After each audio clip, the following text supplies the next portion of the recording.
What's up guys, AA around here. Today we're going to be talking about Apple versus Samsung. Fight!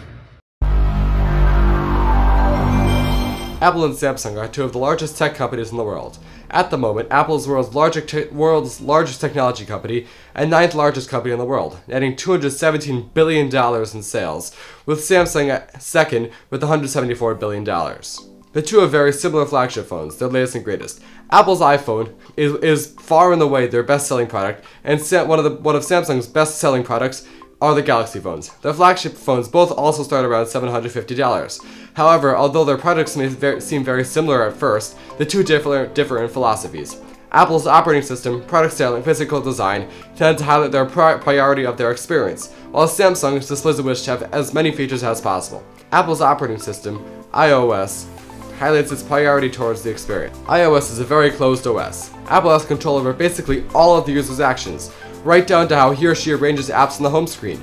They also control the hardware that iOS runs on, since the only device that iOS is able to run on is the iPhone. Because of this, Apple is able to optimize their experience as best they can. This results in a very refined and fluid experience when using the iPhone.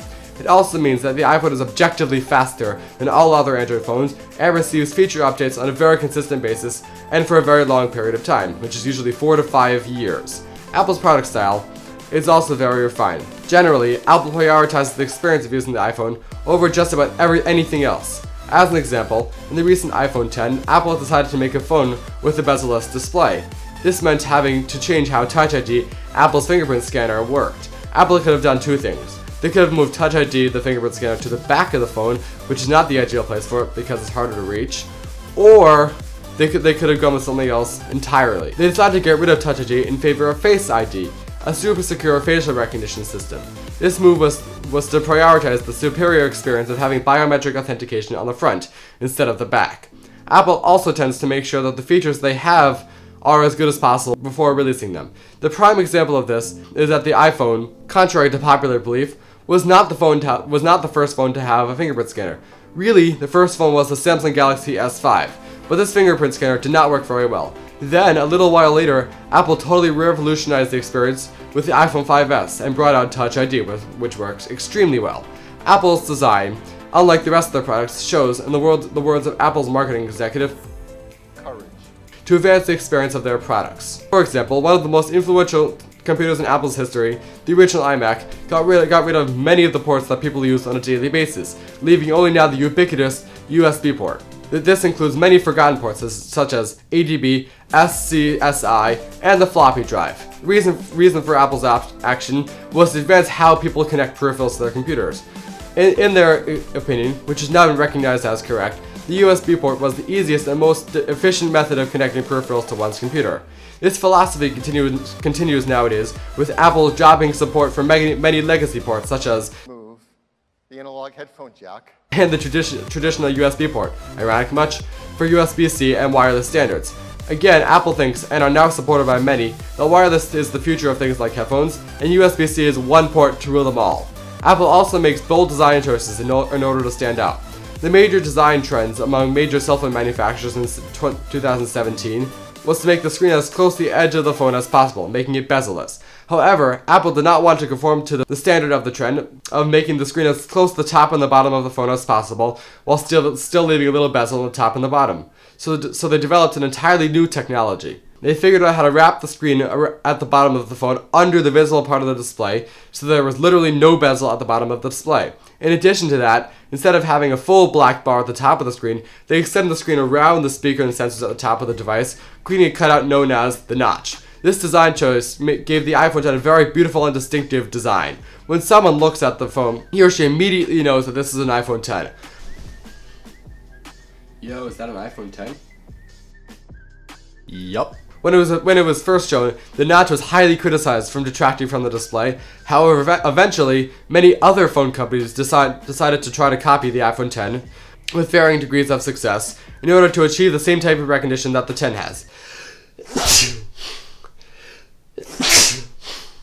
That is the kind of boldness that Apple has, risking criticism for recognition and the advancement of technology. Samsung's operating system is much less refined than iOS. Unlike Apple, Samsung licenses Android, an operating system made by Google. This is a very open OS. It is very easy to download apps from non-secure sources. Android also gives much more control over the device to apps that the consumers download. This makes for a much more insecure experience where the user has to be much more careful about what he or she downloads to his or her device. Another downside about Android is that it is not optimized as well as iOS, since Samsung does not control both the hardware and the software. Samsung phones also receive fewer updates, as whenever Google releases a new version of Android, Samsung then has to tailor the OS to their devices, which often takes months and often does not make its way down to their older phones. Finally, to illustrate the main difference between iOS and Android is much more customizable. In Google's opinion, and therefore Samsung's, the consumer should be able to control everything about the phone, while in Apple's opinion, they know best. Samsung's product style also highlights the differences in philosophy. Samsung tries to cram as many features as they can into their flagships, even if they are inherently flawed. For example, in the latest in their Galaxy series, the S9, it has 4 different methods of biometric authentication, none of which are perfect. It has a rear-mounted fingerprint scanner, an iris scanner, 2D facial scanning, and 2D facial scanning combined with the iris scanner. The fingerprint sensor is rear-mounted, which, as I explained before, is much harder to use. The iris scanner and iris plus face unlock methods are secure, but they're very slow, and the 2D facial scanning is fast, but it can be fooled by a regular photo. Another example of Samsung throwing as many features as possible at the consumers is the Galaxy S4. In this phone, Samsung put eye tracking for scrolling, gestures that the phone can sense in the air, and much more. The problem is none of these features actually worked. They were all flawed, which made for an overall very poor experience with the device. All these examples highlight Samsung's dedication to saying they did it all. Their phones have all the features. Finally, their design is also about packing in all the features consumers might want. Their phones are beautiful, glass and premium aluminum. In recent years, starting with the Galaxy S8, Samsung also tried to make the screen as close to the edges as possible, but in a different way than Apple. Instead of cutting the screen around the sensors, they decided to do what consumers wanted and added a whole black bar to the top of the screen. Additionally, Samsung has not removed the headphone jack, unlike Apple. But Samsung recognized that at this point in time, the consumers want a no-notch and a headphone jack, even if it meant that holding back technology from advancing. For the average person, an iPhone is the better choice. Apple tries to make sure that the experience is as good as possible when using their phones, often taking large risks to advance technology to the next level. For years, Apple has refined their experience with the iPhone, and at this time, it's almost perfect. Their phones are almost bug-free, extremely fluid, and last for a very long time. On the other hand, Samsung tries to pack in as many features as possible, even if they are experimental, while still maintaining older features that people still want. The only people who would not be satisfied with an iPhone are the people who customize their phones, and for those people, a Samsung phone is perfect. Congratulations, you made it to the end of this video. Thanks for watching. If you enjoyed this video, please click on subscribe and turn on notifications with the bell icon so you don't miss any of our future videos. As always, you were watching AA Around the Tech Guy.